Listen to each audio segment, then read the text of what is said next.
Hoje nós vamos ver como é feito e como funciona um limitador de corrente igual a esse que vocês estão vendo aqui. Veja bem que eu posso fechar curto aqui nesse fio. Ele é 220 volts. Tem um disjuntor entrando 220 e saindo 220. Vou colocar no multímetro para confirmar. Coloquei nesse multímetro, observa que tem 220 volts ali, 219. Nesse outro amarelo, só para confirmar. E observa que eu posso fazer isso, que nada acontece, né? Ó. Mas tem 220. Para confirmar que tem 220 com a potência de 800 watts, vamos pôr nessa furadeira.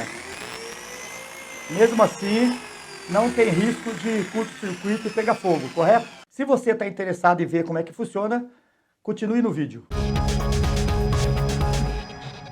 Eu sou o Roberto e esse é o canal Eletroamadorismo. É um canal de elétrica e eletrônica para amadores. Eu tenho aqui dois indutores, apesar de estar ligado em série, como muitos afirmaram aí no vídeo, no comentário, mas não se trata de carga resistiva, não se trata de resistência, correto?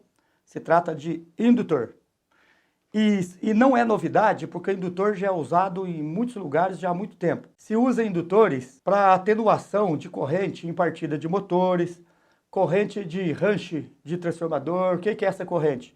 Quando energiza o transformador, que dá aquele bum, que chega ali, a corrente sobe, então o indutor atenua essa corrente aí. E aqui ele está sendo usado como limitador de corrente. Vamos entender um pouquinho a diferença de resistência, reatância e impedância. Eu não vou dar uma aula de eletrotécnica aqui, não é esse o objetivo.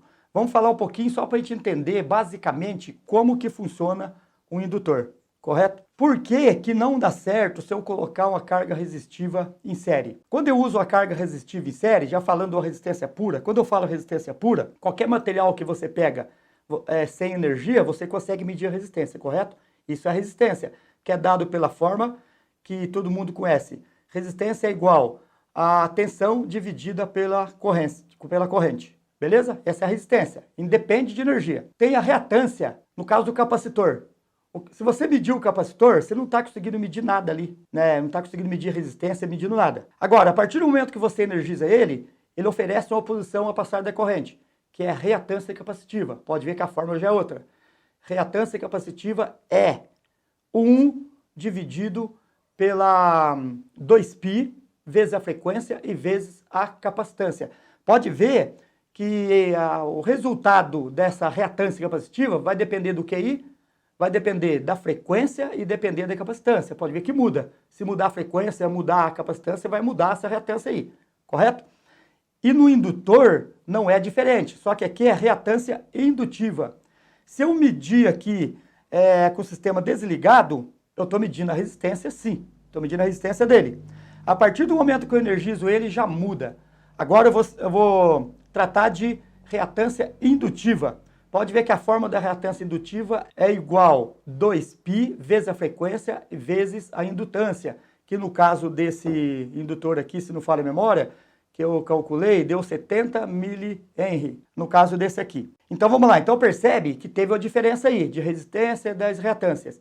E a impedância? Vamos dizer que a impedância seria todo mundo junto, energizado. Então o circuito, por exemplo, da concessionária, olha que coisa interessante, concessionária. Quando a gente calcula, por exemplo, vai calcular uma proteção para um transformador, para um circuito, olha só, a gente tem que levar em consideração o KA aqui, ó, que ninguém leva em consideração, corrente de ruptura, correto? Que é o ICR que vem marcado no disjuntor, ninguém leva a sério isso.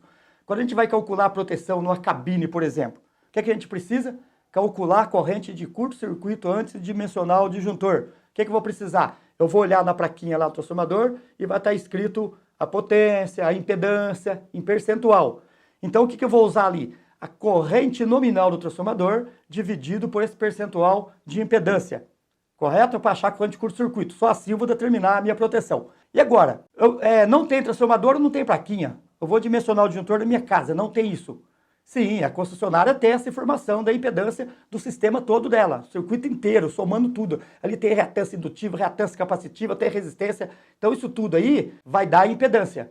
Mas eu não consegui informação concessionária. Então o pessoal já usa aí, não é regra, mas já tem uma base quando você não tem esse tipo de informação. Vamos supor que seria aí as impedâncias do transformador. Cada transformador muda a impedância. Por exemplo, 225 kVA.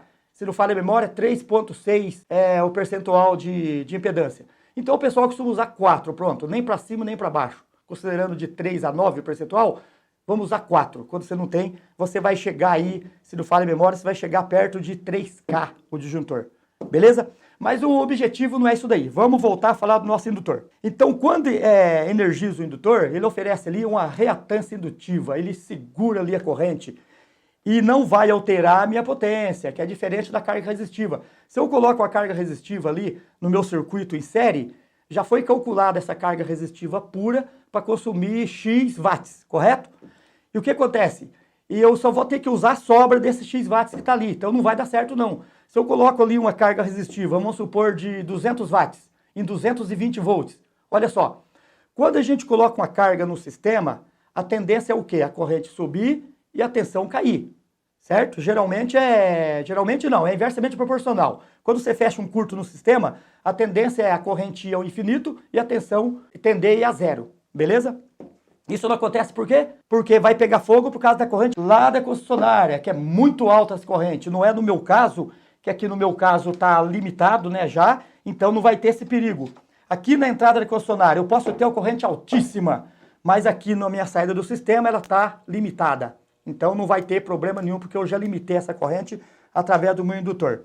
Então vamos lá. Como eu tenho aqui 2 indutores de 250 watts, então, teoricamente, eu tenho 500 watts aqui de potência eficaz, correto?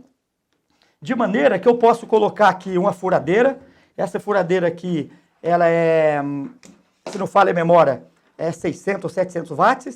Ó, observa que ela funcionou normalmente. E de maneira que se eu fechar curta aqui, ó, vamos fechar curta aqui, ó,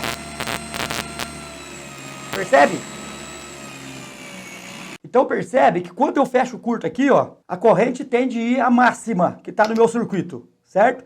E a tensão, consequentemente, vai a zero. No caso daqui, ela vai zerar, porque eu tenho corrente baixinha, vou fechar circuito, eu vou fechar curto e ela vai zerar. Esse sistema já é usado até em subestação e distribuição, né, de transmissão. Só que eles usam o indutor de núcleo de ar. Por quê? Não há saturação, que é no caso desse de núcleo de ferro, entendeu, né?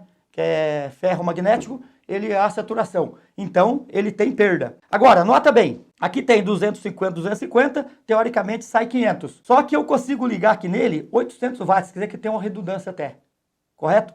E para completar o entendimento, esse aqui nada mais é que um reator dessa iluminação, um reator antigo de iluminação de rua. Como que funciona o reator? Muito simples também, o reator é um indutor. Ele serve para quê? Para limitar a corrente e ele vai estabilizar a saída lá. Então, qualquer oscilação que tiver na entrada, e geralmente no caso da lâmpada, você vai perceber que ele vai eliminar aquela cintilação lá da lâmpada, correto? Estabiliza. Então, pode ter variação brusca, não exagerada, claro, na entrada, que ele vai estabilizar. Por quê? O capacitor, ele armazena energia elétrica, correto? Quando tem um circuito que você tem variação na entrada, você coloca o capacitor, correção de Ripple, por exemplo. Como é que funciona numa fonte? Aonde tem aquela variação, corrente tende a cair a zero ali, ó, o capacitor descarrega em cima dele e mantém estabilizado, beleza? Porque ele segura energia. E o indutor, mesma coisa, ele também armazena energia através do campo eletromagnético dele. Ele também segura. Claro que você não vai energizar o indutor aqui, sair com ele e acender uma lâmpada lá em cima, não é nada disso daí. Tem essa variação brusca ali, ele também vai conseguir corrigir. É por isso que ele tem essa função no caso da limitação de corrente. Uma coisa interessante, dá pra gente comercializar isso, sabia? Imagina um local que não pode ter risco de curto-circuito, lugar perigoso, não pode ter curto-circuito. Então dá para a pessoa montar uma cabine, coloca um transformador isolador, né, para não ter relação de neutro com a entrada, não ter relação da entrada com a saída. Aí monta vários circuitos com indutores, circuito, vamos supor, de 500 watts, mandou para a linha de computador, mandou ali para a mesa de teste e coloca vários circuitos, de maneira, se acontecer de um fio encostar aqui dentro, não vai pegar fogo, vai simplesmente acontecer isso. Obrigado por ter assistido o vídeo, se gostaram, deixa aí no comentário, se não gostaram, pode criticar também, que tudo é válido. Abraço a todos.